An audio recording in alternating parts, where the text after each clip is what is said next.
My vision for a better world by 2030 is not illusionary. It is very concrete because it's based on the very concrete struggles I have been engaged in over the last 50 years, nearly 45 years, beginning with Chipko. And it's built on the principles that I've received from our civilization as well as Gandhi's contributions to our freedom struggle, the principle of Swaraj, self-rule, principle of Swadeshi, self-making and self-reliance, and the principle of Satyagraha, refusing to become part of a destructive system. So for that, we've got to recognize what is causing the threat of extinction. What's causing the destabilizing of the climate? I know that 50% of greenhouse gases come from industrial agriculture and globalized trade in food. Well, get rid of industrial agriculture, shift to ecological farming. Get rid of globalized trade in food, shift to local food economies. The earth will do better, we'll do better, the farmers will do better. Fossil fuels are contributing to climate change.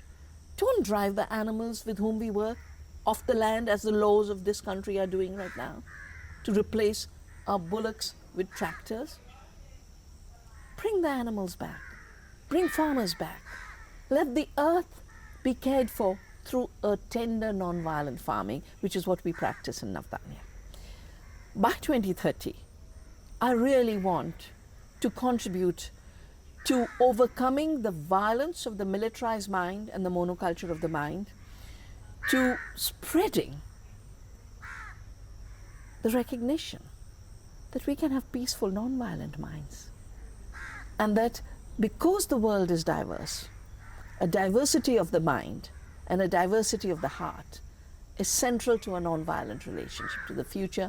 And if by the year 2030 more people recognize that we don't have to be governed by a monoculture of the mind, we don't have to be governed by 5 billionaires, we don't have to be governed by hate, and we shift our alliance to love, we shift our alliance to solidarity, we shift our alliance to the celebration and respect for diversity. That's my vision. For me, there are three things for which I broadcast seeds, and they're all seeds of my own learning from nature, learning from ecological civilization, learning from spirituality. The first is the earth is living.